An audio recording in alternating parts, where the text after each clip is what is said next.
And welcome to अंग्रेजी की पाठशाला। आज हम करेंगे क्लास 11th की बहुत ही बढ़िया पोइम है हमारी a photograph. This is written by Shirley Toulson और इसके फर्स्ट स्टेंजा में शिरले टॉलसन अपने एक फोटो फ्रेम, जैसा कि हमने +1 की पहले जो पार्ट में द पोर्ट्रेट ऑफ लेडी में किया था उसमें दादी का फोटो आया था। इसमें दादी की जगह देखते हैं किसका फोटो आता है। और फोटो किस पे था? एक बोर्ड पे लगा हुआ था, कार्ड बोर्ड, एक गत्ते के ऊपर लगा हुआ फोटो था। Shows me how it was, उसने मुझे दिखाया कि क्या था, फोटो के ऊपर क्या था। When two girl cousins, दो हैं लड़कियां हैं, went paddling, पैडल होता है जैसे हम साइकिल पे पैडल मारते हैं, ऐसे ही नाव में भी पैडल मारते हैं और पानी में घूमते हैं। तो ये सी टूर के लिए यूज किया जाता है कि जब आप समंदर में घूमने के लिए जाते हैं। ईच वन, और हर एक ने, holding one of my mother's hands, एक मां थी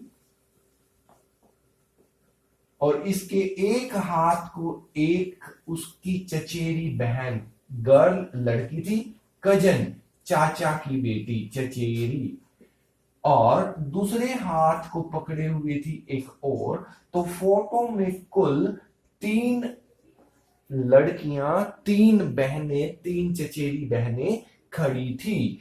होल्ड मीन्स कैच या पकड़ना। And she the big girl, और इन तीनों लड़कियों में बिग गर्ल थी शी, सम 12 years और सो, मां की जो एज थी वो थी 12 years। और ये शी कौन है? मदर। मदर किसकी?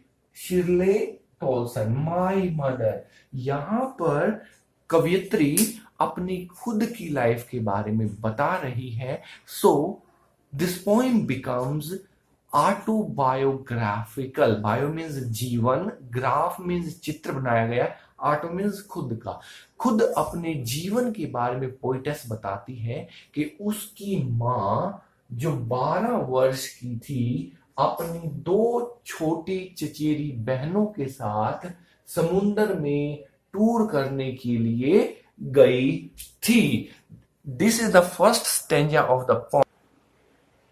एंड ऑल 3 स्टूड, ये तीनों की तीनों जो लड़कियां हैं वो स्टूड खड़ी थी।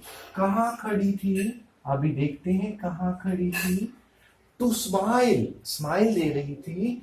थ्रू देयर हेयर, उनकी बालों की जुल्फों के बीच में से, लटों में से। कई बार आपने देखा होगा शादी में लड़कियां फैशन करके ऐसे कर्ली हेयर बनवा लेती हैं, तो अपने बालों के बीच में से हंसते हुए दिखाई दे रही थी। एट द अंकल, किसको देख रही थी? एक चौथे हमारे फैमिली मेंबर को, जिनके हाथ में कैमरा था और वो फोटो उतरवा रही थी। जैसे कि आप सभी कभी पार्टी पे जाते हैं, ये भी समुद्र में पार्टी करने गए थे, समुद्र के पानी में पैडलिंग करते हैं, फिर कैमरे से एक फोटो खिंचवाते हैं, उसी फोटो को बाद में बड़ा बनवा के घर में लगवा लिया जाता है। और आज लेखिका शिरले टॉलसन उस फोटो को देखकर याद कर रही है। किसको याद कर रही है? एक स्वीट फेस को, एक भोली सी सूरत, एक मीठा सा चेहरा, एक बहुत प्यारा सा चेहरा जो कि उसकी माँ का था। That was before I was born. और ये भी कब? उस समय जब ये केवल 12 साल की थी और लेखिका का जन्म भी नहीं हुआ था, तब की बात वो बताती है। नेक्स्ट लाइन में देखिए पॉइंट क्या कहता है। एंड द सी, और वहां जो समंदर था, विशाल समंदर, लहरें थी जो सारे के सारे, which appears to have changed less, आज भी वैसा ही है, उसमें चेंज या परिवर्तन बहुत कम हुआ है। लेकिन अब मैं पैदा भी हो चुकी हूँ, मैं बड़ी भी हो चुकी हूँ। इस फोटो वाली तीनों लड़की हैं और खासकर मेरी माँ का जो चेहरा था वो काफी परिवर्तित हो चुका है। वॉश्ड, इस समुंदर ने क्या किया, देखो वॉश कर दिया, धो दिया। देयर टेरिबली ट्रांजिएंट फेट, उनके जो भी पैरों के निशान थे उनको सबको धो दिया है, किसने, समंदर के पानी में। टेरिबली भयानक रूप से, ट्रांजिएंट जो कि नश्वर चीजें हैं, नाश होने वाली हैं।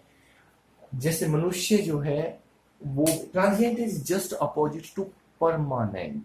हालांकि वो पैर हमेशा नहीं रहने वाले थे, लेकिन फिर भी समंदर के पानी की एक लहर आई और उन पैरों को धो ले गई। ये तो है वर्ड का मीनिंग, लेकिन भाव क्या है कि लेखिका की माता जी गुजर चुकी हैं और अब उनका फोटो उसे दिखाई दे रहा है और वो कहते हैं कि अक्षण भंगुर, पैरों के निशान जैसे समंदर ने मिटोए थे, ऐसे ही समय के थपेड़ों ने मेरी माँ को मुझसे दूर कर दिया है और अब मैं उन्हें सिर्फ याद कर पा रही हूँ।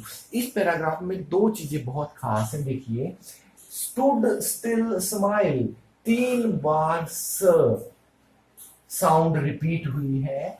इसी तरह से देयर टेरिबली ट्रांजिएंट, 3 बार टी साउंड यहां रिपीट हुई है। तो बार बार सेम साउंड को रिपीट करने के कारण अलिटरेशन या अनुप्रास अलंकार का यहाँ बहुत बढ़िया प्रयोग राइटर के द्वारा किया गया है। Thank you.